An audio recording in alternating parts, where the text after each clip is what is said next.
মেয়েদের ভাগ্য পরিবর্তন করার জন্য এই একটা সাইনই কিন্তু যথেষ্ট। অনেকদিন পর একটা বিয়েতে অ্যাটেন্ড করলাম। বিয়েতে গিয়ে সবাই মিলে কি করলাম তা নিয়ে থাকবে আমার আজকের এই ভিডিওটি। হ্যালো গাইস, আসসালামু আলাইকুম। কেমন আছেন সবাই? আশা করি সবাই অনেক ভালো আছেন। গায়ে হলুদে যাওয়ার জন্য সবাই সেম কালার শাড়ি পরে রেডি হয়ে ঠিক রাত 9টায় বের হয়েছিলাম। সবাই একসাথে রেডি হতে হতে অনেক বেশি টাইম লেগে গিয়েছিল, তাই আমাদের অনেক বেশি লেট হয়ে গিয়েছিল আমাদের গায়ে হলুদে অ্যাটেন্ড করতে। তারপর একটু ফাঁকা পেয়ে আমরা বউয়ের সাথে একটু ছবি তুলে নিয়েছিলাম। আর বউয়ের লুকটা গায়ে হলুদে খুব সুন্দরই লাগছিল, কাঁচা হলুদ ফুল দিয়ে। আমাদের সবার একসাথে পারফেক্ট কোনো ছবি ওঠে না, কারণ সবাই একবার এভাবে ঠিক হয় তো একবার ওইভাবে ঠিক হয়। আর এই যে দেখেন আমার ভাইয়ের বউয়ের চুলগুলা কি পরিমাণ সুন্দর, মাশাআল্লাহ বলবেন সবাই। তারপর আমরা চলে যাচ্ছিলাম ছেলের বাড়ির উদ্দেশ্যে। ছেলের বাড়িটাও আমাদের বাসা থেকে খুব কাছেই ছিল।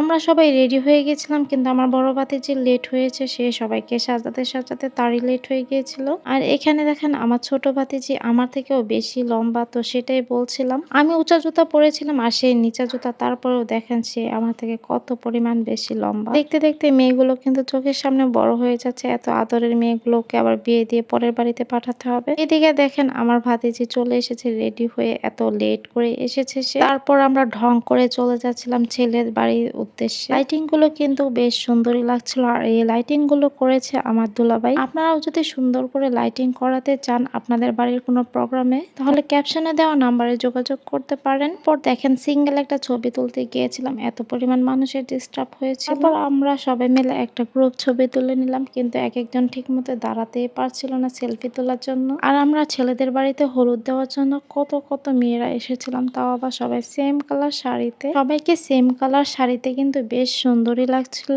আর ঘরোয়াভাবে বিয়ের আয়োজন হওয়ায় কিন্তু লাইটিংটি কিন্তু খুব সিম্পল ভাবেই দেওয়া হয়েছিল। লাইটিংটি কিন্তু বেশ সুন্দরই লাগছিল, তাই আমি একটু পর পর ছবি বা ভিডিও করছিলাম সবার। আর এই যে দেখেন আমার ভাগ্নি ভাতিজি সবাই কিন্তু হাতে মেহেদি লাগিয়েছে, কিন্তু আমি মেহেদি লাগাই। আমাদেরকে নাস্তা দেওয়া হয়, তারপর ছেলেকে হলুদ লাগানোর জন্য এখানে বসানো হয়। আমরা হলুদ লাগানো শেষে আবার চলে আসলাম মেয়ের বাসায়। মেয়ের বাড়িতে কিছুক্ষণ থেকে আমি চলে আসি আমার বাসায়, তারপর এসে আবার ভাত রান্না করি। পরের দিন দুপুরবেলা বিয়ের আয়োজন ছিল, আর দুপুরবেলা এত পরিমাণ গরম ছিল, এর মধ্যে ছিল এত পরিমাণ মানুষ। ঘরোয়াভাবে অনুষ্ঠান করলে কিন্তু প্রচুর ঝামেলা হয়। আমাদের ফ্যামিলির সবাই খাওয়া দাওয়া শেষ, তো আমরা কিছু মানুষই বাকি ছিলাম। তারপর সবাই মিলে একসাথে বসে পড়েছি খাওয়া দাওয়ার জন্য। প্রচুর পরিমাণ গরম ছিল, তাই আমি আর ভিডিও নিতে পারিনি সবগুলো। কোনোরকম ভাবে খাওয়া দাওয়া শেষে আমাদের ঘরে চলে আসি, আর বউকে এসে দেখি যে আমাদের ঘরে সাজিয়ে বসানো হয়েছে। বউকে কিন্তু লাল লেহেঙ্গায় কিন্তু বেশ সুন্দরই লাগছিল।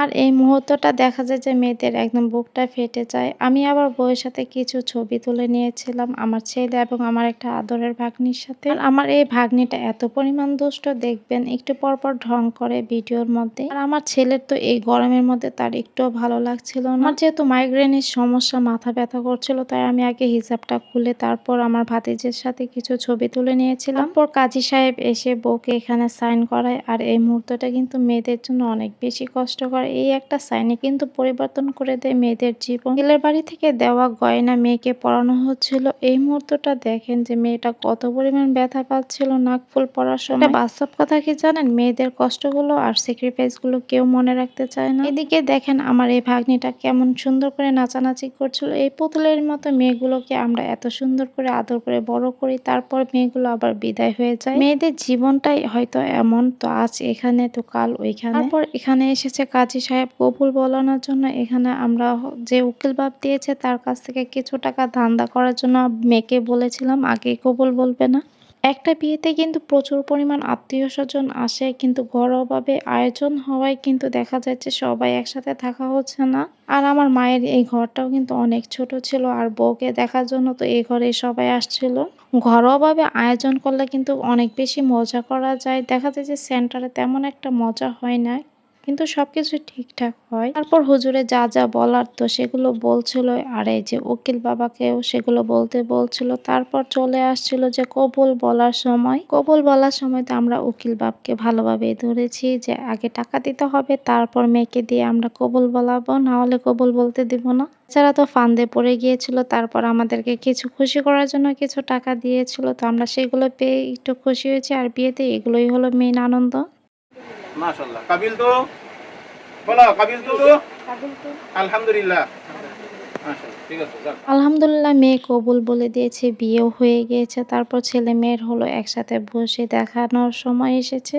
জনকে পাশাপাশি বসানো হয়েছে দেখানোর জন্য। দেখানো শেষ হওয়ার পর পাশাপাশি বসে কিছু ছবি তুলে নিয়েছিলাম। কিছুক্ষণ পরে বিদায় হয়ে যাবে, তাই আগে ভাবলাম যে এই বিয়ের ছবিগুলো স্মৃতি হয়ে থাকবে আজীবন, তাই সুন্দর করে 2টা ছবি রেখে দিলাম আমার ফোনে। পর চলে এসেছে বিদায়ের সময়, আর এই সময়টা কিন্তু খুব বেশি কষ্টকর একটা মেয়ে এবং মেয়ের পরিবারের জন্য।